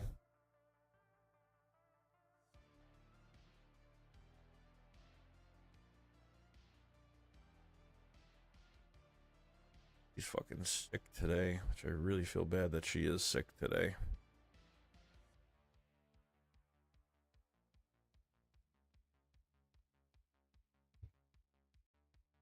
Yeah, I mean, look, I got pissed off at Hurts a lot last year, but I understand, like, look how the offense is being run. You're not, if the leaks are true, which I could probably believe 99% that they are true, okay, where Jalen Hurts went up to, Nick Sirianni and Jalen Hurts have meetings every single week, okay? There was a disconnect with Jalen Hurts to Brian Johnson. And Jalen Hurts was like, hey, let's do some more intermediate passes. We have to try to change this offense. And Nick just swept it under the rug. You know what I mean? So I can't put too much on Hurts, man. Like, what about our defense? I mean, look how many games Hurts got us out of last year in these close, bullshit, ugly wins last year. We didn't have one dominating performance. And everybody's worried about Hurts before the coaching staff? Nah. No fucking way. I will defend Jalen Hurts to my fucking grave, dude.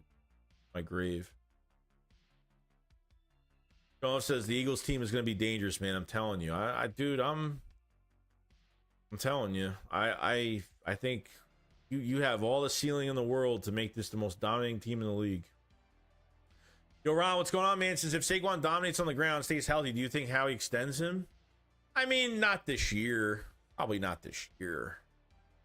You gotta see like his, you know, by at least at the end of next year, or at least next year in general. You gotta see like they might sign him at the end of next year, because his third year is an option year. So there is an option year for Saquon. They added that in, so if they want to keep him, they could just pick up the option and keep him for his last year. So we'll see what happens, man. We'll see what happens. It's like every year we're losing front office. Yeah, but the thing is, everybody deals with it. It's not just us. It's everybody. You don't think other GMs around the league are losing some of their scouting department guys? It happens. Look, we've lost so many guys over the years, probably for the better. You know.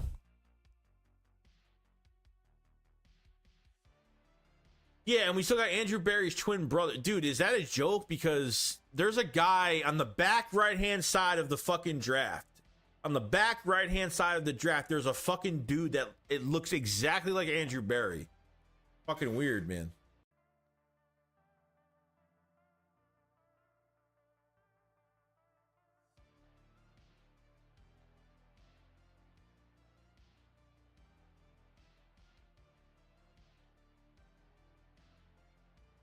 No change will be Nick's legacy here. Right, so are you confident in the linebacker room right now? Do you think Devin White will come back to his 2021 self? I do. I think Devin White is going to resurge his career all over again.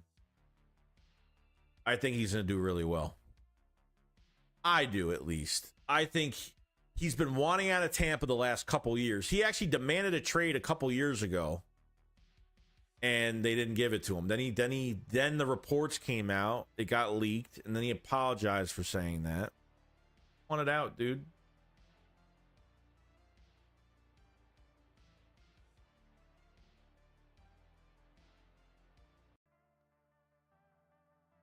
Big D, what's going on, dude? He says, I'm putting plenty on Jalen, but making him throw 40 times a game doesn't help. No, it doesn't. It just got to get this run game going and use these running backs. But Kellen Moore loves his tight ends. Kellen Moore loves his running backs, passing game with his running backs. I think it's going to go well. It's going to go well. Jay, what up? He said, what up, Joey? Uncle Howie, he said, DeJean to safety will be a project, so he'll be in the slot, being that the outside corner's already slotted. I hope Maddox gets beat out by Rodgers or by Hall U. No, I agree with that. I know how he was on radio the other day. So if they think that DeJean to safety would be a project, well, yeah, maybe it will be, but I mean, I don't think it's gonna. So like, if they don't think he's a good safety, where they put him? The only position I see them putting him is going to be at nickel. That's the only position I see him playing at. So they're going to play around with him throughout the offseason program. So we'll see, dude. You know.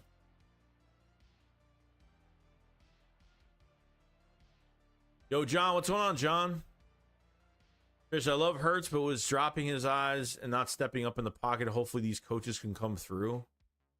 Yeah, well, you know what? Part of it too, dude, is like the way you're winning games, the way you're losing games. The last 7 weeks, dude, like nobody was on point. Nobody was on target. Like, yeah, I think Hurts lost it. I mean, I'm sorry, but you're in a non-winning position with your coaching staff the way it is. Nick couldn't give the play calling to anybody. Brian Johnson was a scapegoat. Brian Johnson didn't call the plays. But we're going to blame Hurts over anything else. If one player is going to play bad, everybody's going to play bad. If a coach isn't coaching the right way, you're setting your players up for failure. You know? So, I haven't made a fucking video on Jalen Hurts this offseason because I'm not worried about Jalen Hurts at all. You got enough time with this coaching staff to gel these guys together, get all these guys acclimated to what Kellen Moore wants, and get this thing rolling. Don't know if this is 100% true. Because Devin White is a legit leader. He's going to have this defense in line, and trust me, they're going to listen. You think Chauncey has a loud mouth and he's like, he's got leading quality? Devin White That man is like a general on the field. That guy knows how to put people in line. So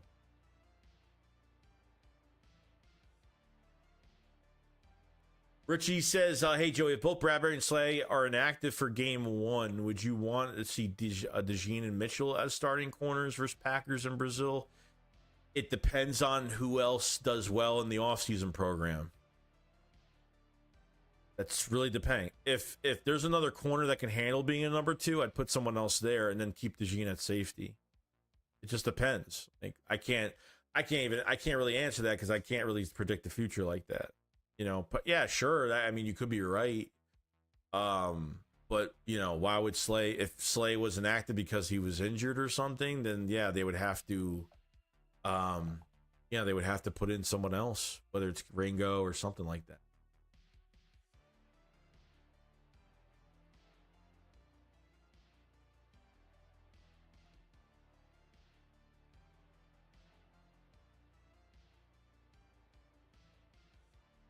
Jay Koch says, I hear you, man. It's early yet. I think if you can, outside corner playing safety should be easier. I think corner to safety shouldn't be the biggest transition. Like he's got to learn so much at safety. I don't think he's gonna learn. It's a little different, but it's not gonna be that much of a difference.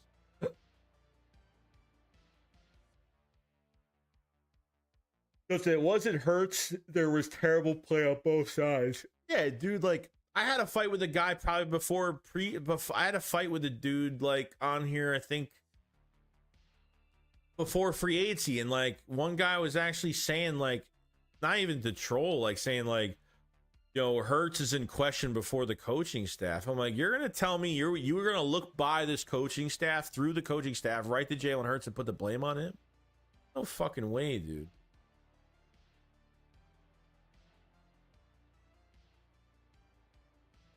Like I said, I do agree Jalen is good, but there are some areas where everybody can improve. Sure, like he definitely can improve. There's no doubt about it. But if you're not balancing out you made your offense predictable. How do you beat Jalen Hurts how do you beat Jalen Hurts? You fucking do a cover 0 blitz. That's all you do.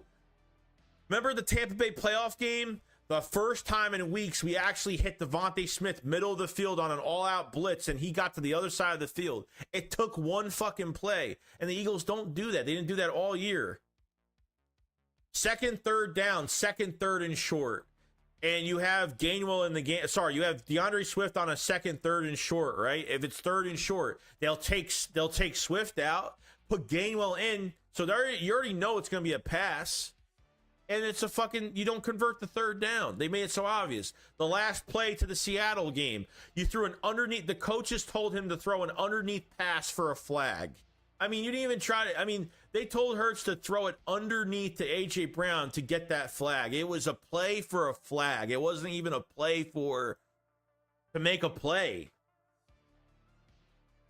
I mean, come on, dude. Like, what the fuck? That's what you tell Jalen Hurts to do? Underthrow it on the last play to get a flag?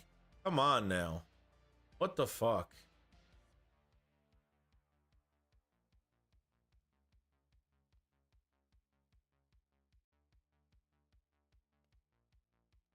Like, dude, like, what the fuck? Like, I can't even be serious about it.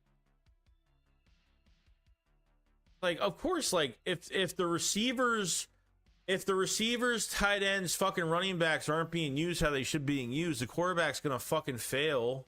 I mean, it's fucking horrible, dude. You're not throwing middle of the field, fucking wide receiver 3, Quez Watley. I mean, seriously, like who was involved? The tight ends weren't even involved this year. Dallas Goedert barely got targeted at the beginning of the year. You ran too many fucking QB fucking runs. How many QB runs did you run? Jalen Hurts gets hurt, fucking hurts his knee, and you lose his speed for the rest of the year. Goddard gets hurt when you finally start targeting him, and then you just totally ignore the position.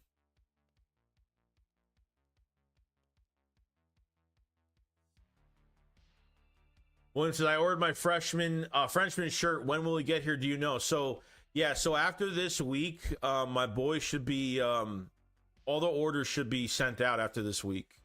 So it's a little bit of a wait because it's still a pre-order right now, but he's literally getting until he gets all the orders. He had to order all the shirts, and he's going to print everything and send everything out probably after this week. So just look out. I'll let everybody know when the shirts are going to be sent out, but it's definitely going to be after this. 100%. Appreciate you buying one, William. Because we had to change the number and everything too, because it was 3. When we made these shirts, it was during the draft, so it was number 3. So we changed this number. We had to update the number on top of it, so this way you guys get the right number in the mail. But do you think Isaiah Rodgers will start if he does? Nickel, yeah. They have to start him. They have to start him. I don't. It's a waste if he sits. He's a legit starting cornerback.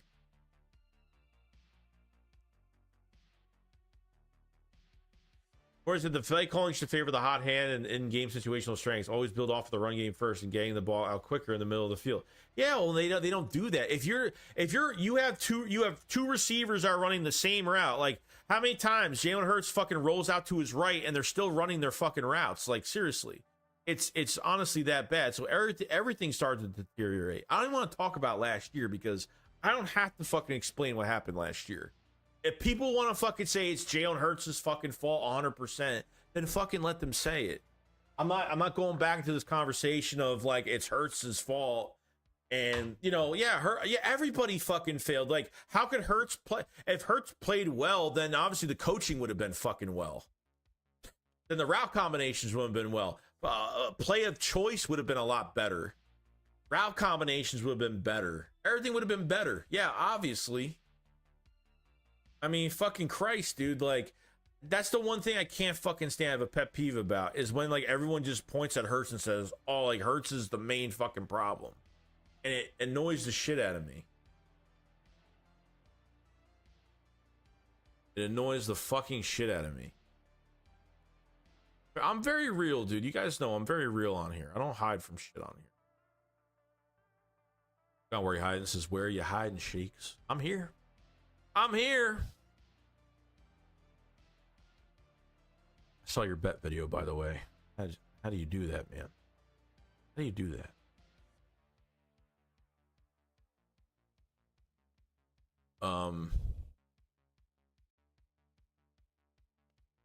He says, right on, Joey. All the routes were long, developed routes to sidelines. Don't care if it was Brady. He wasn't going to thrive in that system. Nobody would have thrived in that system. You're talking about Nick Sirianni that had no ability to hand off the play calling. I mean, you figured like Brian Johnson was with Shane Steichen. You didn't incorporate nothing from Shane Steichen's playbook that you gave to Steichen to take over in 21 because Sirianni was in control of the playbook. It was Sirianni's game plan. That's why I wanted Sirianni fired this year. I was fucking done with him. Because there is no fucking excuse he should have. I mean, the crumble that we had was one of the most embarrassing things I've ever seen. I mean, you had a playoff berth a few weeks prior. Seriously. 5 fireballs is no joke. Nah, fuck that. I used to drink that shit a long time ago. That shit's too. Jay Koch says no scheming for the blitz. I asked for all week before the playoff game, and they were gonna scheme for it. They did the same shit. They actually did it. Like I told you, the one time they actually threw middle of the field, it was to Devontae Smith on a 0 blitz, and he fucking took it all the way to the other side of the 35, the 40. I think it was like the 35, something like that. Fucking joke, man. He says, Joey, I'm a Washington fan. What do you think of our draft? I think Washington. I have to go back. I don't remember what Washington did fully. But off-season wise, I thought they did pretty damn good. 19 moves. I thought they added some really good pieces. Washington's a big question mark going to the season. It really just depends on how it all comes together. That's all it is, really. Question at quarterback. But we'll see. We will see. I don't even remember I don't even remember who Washington fucking drafted. There's a James Jones was pimping. Yeah, I've been kind of busy lately. I'm back though. Nate said I knew it was messed up when Johnson was like, I do it just like Shane pretty much. I said, love the old school angry Joey Joey Shakes. The fucks are back. Well, they're back. They're back for streams. They're not back for videos because they always get flagged. So it's not old school me. It's who I've always been. That's what it is. Just trust me. When I get pissed off, trust me. Those last 7 weeks, I told people, I said, people aren't going to like me. I like, if they lost against the 49ers, and before that Cowboys game, I said, if they lose against the Cowboys, I'm going to turn into a fan that nobody's going to like. And what the fan was that I turned into was being realistic and being more realistic. And a lot of people weren't going to like it. And unfortunately, that's what happened.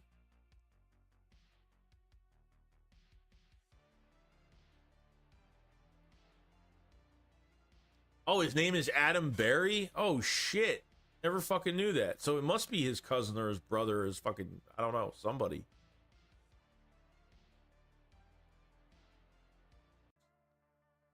We're guys are watching a good shot, but they're a good 2-4 seat away from legit playoff contention. We'll see. Like I said, like I forgot. Like I was really focused on us. I really didn't care. Like, Cowboys did obviously nothing. You know, obviously the offensive line pick and getting Cooper, BB. Those are the only picks I know more of the Cowboys picks than most of the other picks. But Neighbors obviously to the Giants. Getting Tyler Nubin was a good pick for them. I thought they had two really good picks. You know, but Washington, I totally forgot who the fuck else they got in the draft. But we can't forget Sidney Brown. Can't wait for his return. Definitely. Anyway, those third down passes fooled nobody. Dude, like I loved it when like there were certain times where the Eagles would run with DeAndre Swift. He'd go through the tackles, run between the tackles, get this big fucking gain, and then they would just like sub him out. You know, like why? Second, third down, like you sub him out for Kenny G, and you're like, nope, it's not a run. You know it's gonna be a fucking pass. Or a bubble screen, or a QB draw, or some weak ass non-creative shit that we've been watching all year. It's really annoying, man.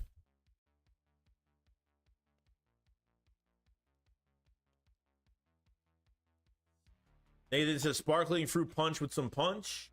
Or we're talking about. I said Nick is on thin ice. Oh, 100%.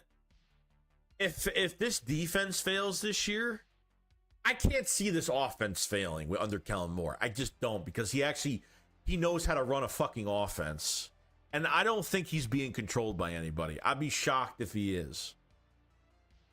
I'd be very shocked if he is. Like, if this isn't around, Kellen Moore, and me and Kellen Moore are going to put our schemes together. Yeah, fucking right. The only thing that Nick Sirianni should even input into Kellen Moore's offense is the fucking tush push, brotherly shove. Other than that, that's it. That's all I fucking care about. That is all, my friend.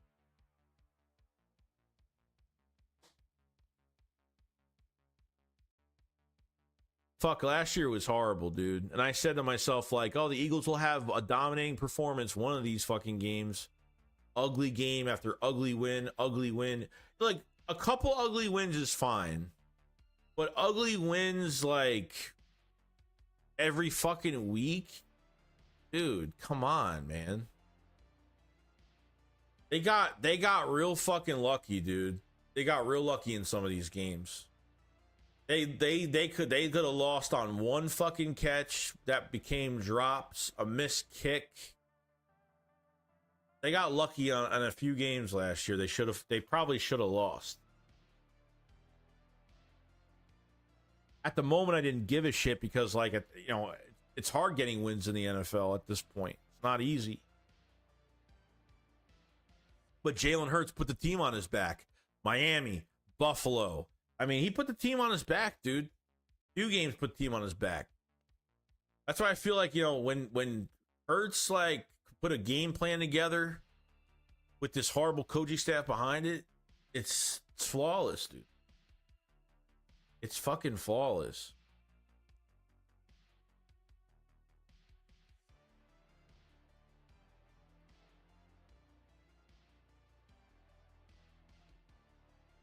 He says Goddard will be under the radar this season, but always felt it was most stable, if not underrated. Yeah, so they're already not putting Johnny Wilson at tight end, so we already got that answer. Okay. You have CJ Usama, it's a 31-year-old tight end that hasn't really been successful the last couple of years. Grant Calcaterra, Albert O signs with the team. You know, another guy they fucking traded for last year and didn't fucking use at all. So, you know, it's just one of those things, like, just annoying. Just annoying. I hate it, dude. Sometimes I really hate it. Rashad Penny wasn't used. I mean, it's just like that's the shit we were going through last year. 10-1 and like 10-1, and that's what you fucking did, and then you just, god damn, dude.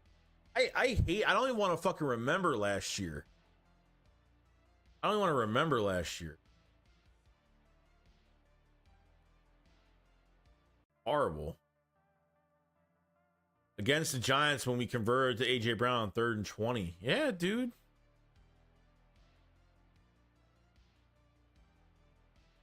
Then there were times in the fourth quarter where, like, the defense pulled out. Like, that's where, like, HaasonReddick would get these pressures and, like, you know.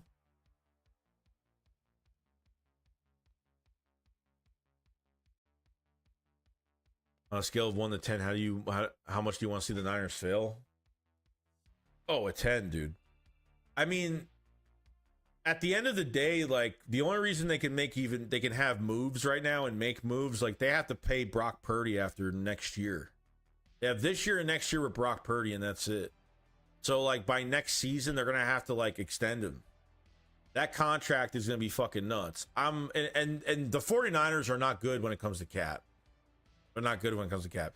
The only reason why they look good right now is because they're not paying Purdy. They're not good at moving money around. The Cowboys aren't good at that. The 49ers have never been good at it. They still haven't been good at it. And you're not paying quarterback that much money. Quarterbacks get paid most of anybody on the team. And let me tell you something, that man is going to get paid. I hope they do pay him. I hope they do. Andrew Wilson said, when does the schedule come out? This month sometime. I don't know yet. Soon. We're going to get leaks of the schedule. It's all going to get leaked before it actually releases. So, and he says, so how do you see the Nick thing panning out? It's a catch-22, right? I mean, yeah. I mean, if our offense plays spectacular and we win a Super Bowl or we get really far this year, I'm just going to say this, like, Kellen Moore's going to be that head coach for us. I mean, dude, if it plays well, you think if the Eagles play well this year, it's because of Nick Sirianni? Oh, come on now. Let's be fucking real here. You think it's because of Nick? No. No fucking way, dude. No way that happens. It's set up that way for that reason. He's been looking... Kellen Moore's been looking for a head coaching job for a while.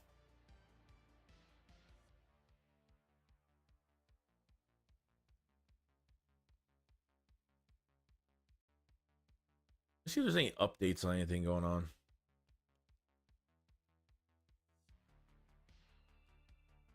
Okay.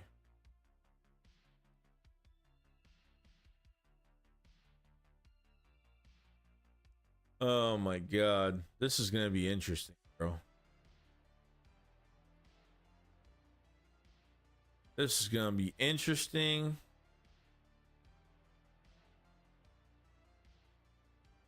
James says, Rico, yeah, I think next week. Yeah, it's not this Thursday because they would have already been. There have already been leaks of so many weeks. So it says, do we want Cooper in the slot and Reed at safety, or Cooper at safety and Rodgers or Hall in the slot? I would rather have Jean at safety and Isaiah in the slot. HP says, God, it's so hard to thing. I like Cowboys draft Tyler Guyton and Cooper B. Yeah, I mean that's good, but they're not going to help them this year though. Like Tyler Guyton needs like a year or two. Like he's a baby right now. Like he's not ready to fucking start right now. Like Guyton and Cooper Beebe are great picks, but they might not help you this year because they need them that badly. They've had no free agency, which you have to really rely on your draft picks to start this year. Like they're not gonna. There's no way, dude. You can't rely on that. You're relying on your draft picks to fucking make an impact this year, and you've had a shit free agency. It's not gonna happen.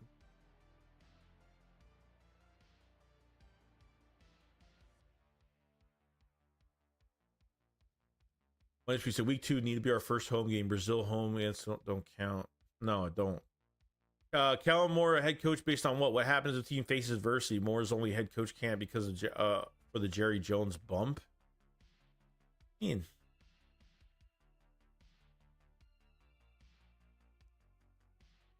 The team always faces adversity, and if they do, then if the team, well, there's nothing wrong with that. If the team faces adversity and says, hey, like if we run through a slump and we get back on target, then I'll know for a fact that Kellen Moore had a lot to do with it, because obviously Nick proved that he can't put this team back.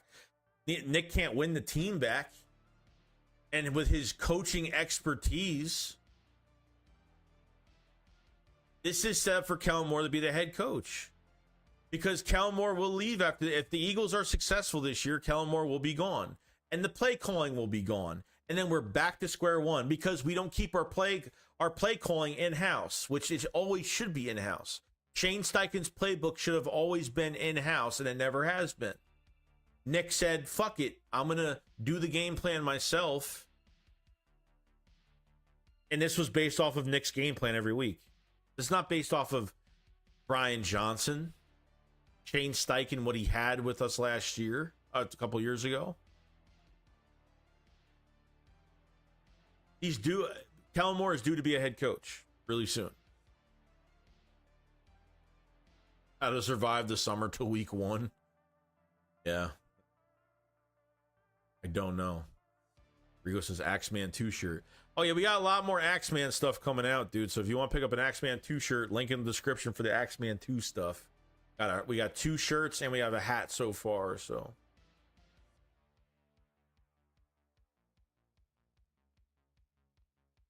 Coach Sirianni says we were all hoping for a flag. Like what? Yeah, I don't like that. You're not playing to win. You're relying on a fucking flag, not relying on trying to throw it to a teammate to make a big play. That shit fucking annoyed me. It annoyed me. Let's see. D-Dog says that's the point. Sirianni is the Jason Garrett of the Eagles, the clapper.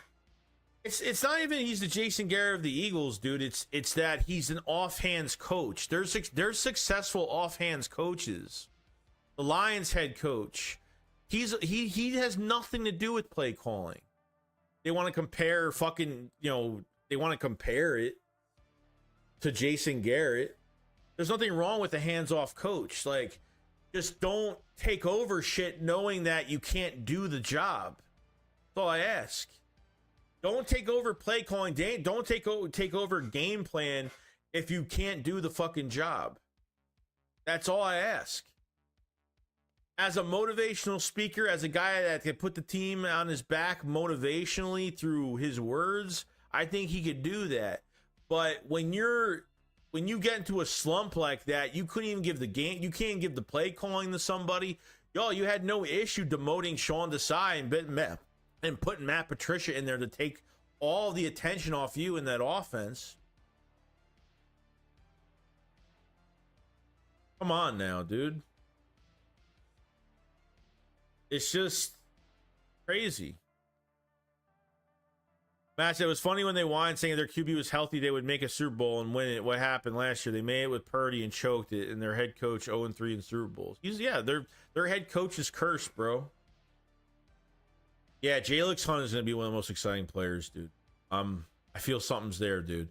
If Jalix Hunt comes out, I have to give it all to Vic. Vic Fangio is going to be the main reason why he's a fucking dog.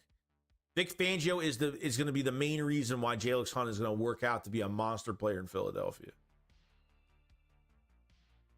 No, so Dallas hasn't had a decent draft since CD, and really it was only CD. Yeah, it's true. True. So Sirianni is the wacky inflatable arm flailing tube man outside of a car dealership.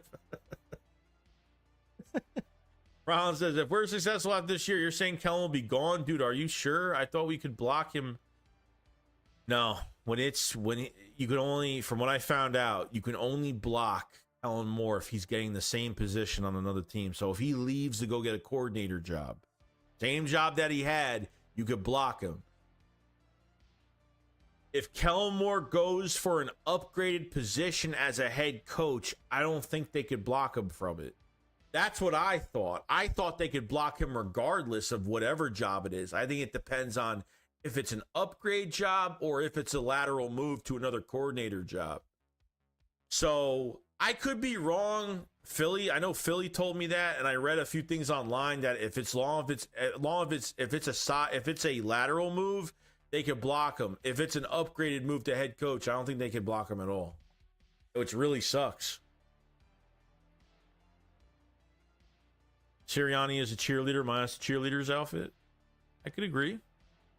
I think Howie nailed it with the arm candy comment. I didn't see anything today. You're talking about like his stuff on radio today?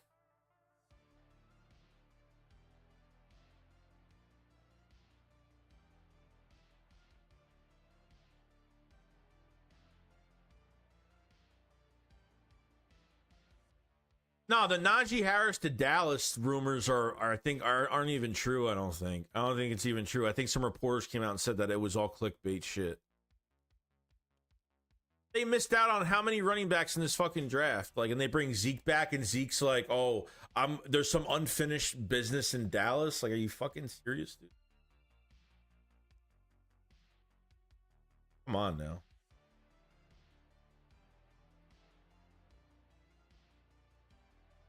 Jalix is thin and growing into his body. Looks like he still can put on some serious weight and muscle. Probably sit at 265, 270 in a few years.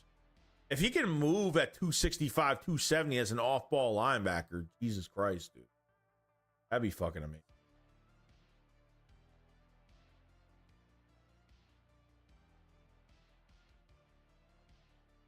They can always pay more to keep OCDC. Oh, of course. I mean, they pay Jeff Stoutland. Jeff Stoutland, is getting a lot of money. He must be getting like coordinator money.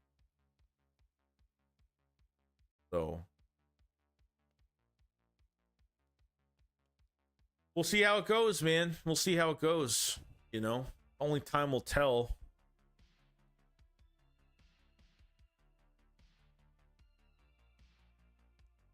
$252. Yeah, Jalix Hunt is 252 right now. 6'4", 252.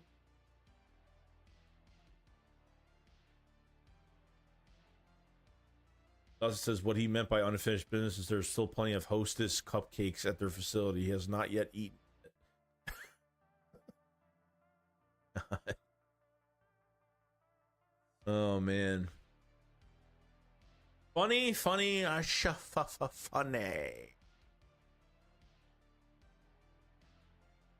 Yeah, I mean, look, we're in an exciting time right now. We're waiting for training camp. We're waiting for things to happen.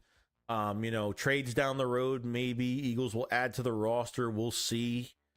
We'll see what happens, man. See what happens. Well, we've been about 2 hours on stream. 191 in the chat. Thank you so much for joining the stream today. If you guys haven't subscribed to the channel. Like the stream if you guys have not. Appreciate it so much. If you guys haven't checked out the Philly Shakedown merch, definitely check it out. Have a lot of stuff here. He'll have a couple t-shirts within the next week.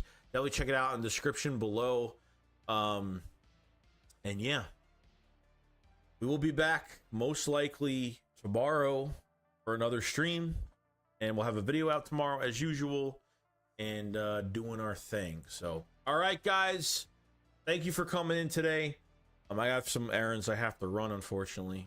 And yeah, I will see you guys on the next one. Fix what up, follow, peace out, guys.